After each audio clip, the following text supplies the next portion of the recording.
தற்போது கிடைத்திருக்கக்கூடிய செய்தி, ஜாஃபர் சாதிக் வீட்டிற்கு போதைப்பொருள் தடுப்பு அதிகாரிகள் சீல் வைத்திருக்கிறார்கள். நேற்று மதியம் 12 மணிக்கு தொடங்கிய சோதனையானது இரவு 8 மணி வரை நீடிக்கப்பட்ட நிலையில் ஜாஃபர் சாதிக் வீட்டிற்கு போதைப்பொருள் தடுப்பு அதிகாரிகள் சீல் வைத்திருக்கிறார்கள். இது தொடர்பான முழு விவரங்களை தருகிறார் எமது செய்தியாளர் கதிரவன். அவரிடம் பேசலாம். வணக்கம் கதிரவன், விவரங்களை பதிவு செய்யுங்க.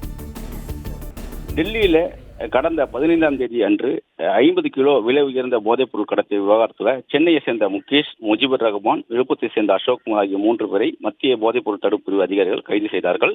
இவர்களிடம் நடத்தப்பட்ட விசாரணையில கடந்த 3 ஆண்டுகளில் 2000 கோடி ரூபாய்க்கு மேலாக போதைப்பொருள் கடத்தியதாக வாக்குமூலம் அளித்தார்கள். மேலும் இந்த போதைப்பொருள் கடத்தல் கும்பல் தலைவனாக தமிழ் திரைப்பட தயாரிப்பாளரும் திமுக நிர்வாகியுமான ஜாஃபர் சாதிக் செயல்பட்டதும், இவர் தனது சகோதரர்கள் மைதீன் மற்றும் சலீமாயோடு இணைந்து இந்த போதைப்பொருள் கடத்தலும் தெரிய வந்தது.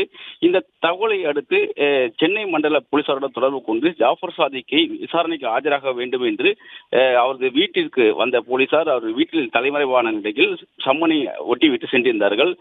இந்த நிலையில் தான் அவரது ஜாஃபர் சாதிக்கு அடைக்க கொடுக்கும் நபர்களையும் வழக்கில் சேர்க்க திட்டமிட்டிருப்பதாகவும் போதைப்பொருள் தடுப்பு பிரிவு தெரிவித்திருந்த நிலையில தொடர்ச்சியாக நேற்று மதியம் மயிலாப்பூர் சாந்தம் பகுதியில் இருக்கக்கூடிய ஒரு ஜாஃபர் சாதிக் சகோதரர்கள் வீட்டிற்கு சென்று போலீசார் சோதனையில் ஈடுபட்டிருக்கிறார்கள். டெல்லியிலிருந்து வந்த மத்திய போதை தடுப்பு பிரிவு போலீசார் மதியம் 12 மணி அளவில் அங்கு சென்று அவர்கள் பூட்டியிருந்த வீட்டின் பூட்டை உடைத்து 3 அடுக்குமாடி கொண்ட அந்த வீட்டை முழுவதுமாக சோதனை செய்திருக்கிறார்கள். 8 மணி நேரம் சோதனையின் போது பல்வேறு முக்கிய ஆவணங்களை எடுத்ததாக கைப்பற்றிருப்பதாகவும் தகவல்கள் வெளியேறுகின்றன. முக்கியமாக அவர் எந்தெந்த திரைப்படங்களுக்கு முதலீடு செய்தார், எந்தெந்த தொழில்களில் முதலீடுகள் செய்யப்பட்டிருக்கிறது, அதே போல யாராருக்கெல்லாம் பணம் கொடுத்திருக்கின்றார் போன்ற ஆவணங்கள் கைப்பற்றப்பட்டதாகவும், அந்த சோதனைகள் பின்பு ஆவணங்கள் கைப்பற்றிய பின்பாக இரவு 8 மணி அளவில் அவரது வீட்டிற்கு சீல் வைத்து நோட்டீஸ் ஒன்றை ஒட்டி சென்றிருப்பதாகவும் தகவல் வெளியாகிறது.